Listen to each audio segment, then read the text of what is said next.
But as I said, the majority of my patients at the hospital are not pro athletes.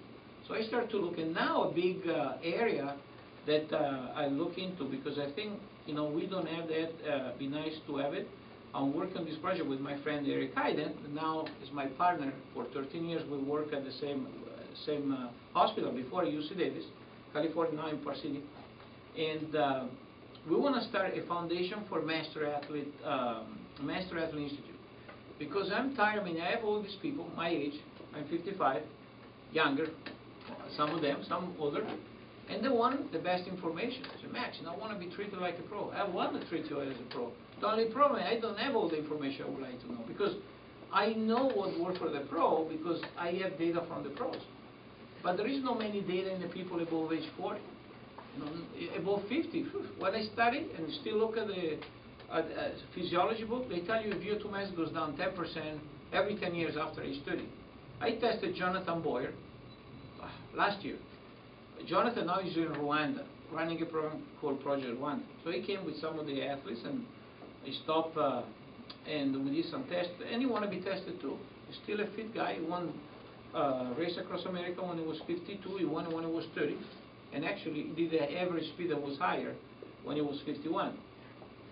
And his VO2 max in the best I have from him in the 80s was a 76 milliliter per kilo per minute. And when I tested him, the first time was 72, and then after training was 74. So he lost 2.0 to 76, that is 3% in 20 years.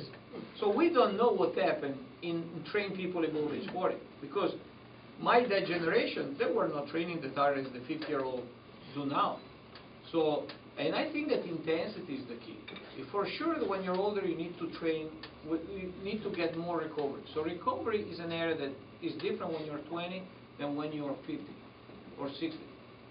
But the intensity is as important when you're 50 or 60 than when you are 30. And probably the explanation is in the mitochondria. You know, the mitochondria now, you know, not only are important for performance, but also for health.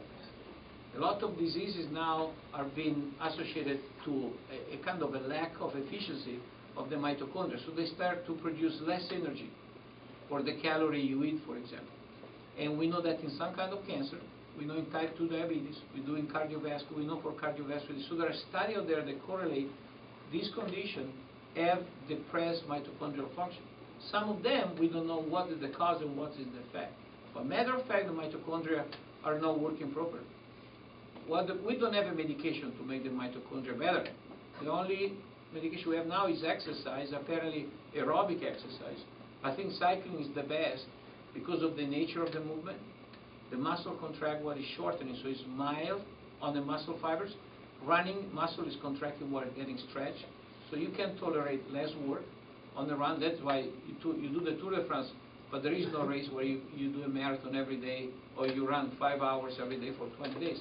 The nature of the biomechanical challenge is different. So cycling is the best medication for mitochondria. But you know, mitochondria, accordingly to this experiment, but also to the study from Dr. Brooks in Berkeley, the study in the 80s, they respond well to when they are exposed to lactic acid. You know, lactic acid, for a long time we thought that was a bad thing. It's like a poison. You know, and probably a lot of people here think the same because we associate lactic acid with burning and fatigue. I think it's still, you know, when I was young, I was an athlete myself, my coach, you're not a good athlete, you build up too much lactic acid. I mean, you feel guilty. What I do is stop to drink milk, you know. But now we know actually the lactic acid most likely is not the cause of fatigue, but goes parallel with fatigue. So what fatigue your muscle when you go too hard for your level of fitness, and maybe make you, you know, burning and then losing power, the heart rate goes up, the power goes down, so the performance of the muscle goes down, is because, you know, you develop acidity in the muscle. You build hydrogen ions, like some kind of acid. Lactic is actually helping to move these hydrogen ions outside the muscle fiber. There are some receptors that are actually helping not just to diffuse but to actively carry the lactate, and they are upregulated by training that expose you to little level of lactate. Then in the blood, lactate can be taken for different shuttling mechanisms to liver, brain, can be recycled, especially from the muscle that are not working at the time, and you rebuild sugar out of that. So we know that lactate is a key for performance. You need to train the lactate. In those years, we're trying to look for people that don't build lactate. Now we know the people that don't build lactate are not good athletes. Matter of fact, in medicine, we have a syndrome in which people have a genetic condition so they cannot produce lactate. McCardle syndrome. And I see 1 or 2 patients of those every year. They randomly happen to come to my clinic because they have a mild expression disease. The only problem they have, they're shortened of breath with exertion. I've been treated for asthma. They don't have asthma. And they have poor exercise tolerance. Then they have this condition. If you have them exercise and when you give them an infusion with sugar, they do much better. They breathe better, they exercise better. They cannot produce lactate. And so we thought, you know, these people that cannot produce lactate are people with medical conditions. Why it's so good not to produce lactate? So I said, let's produce lactate, but learn how to recycle it. It's like a car that learn how to recycle the exhaust.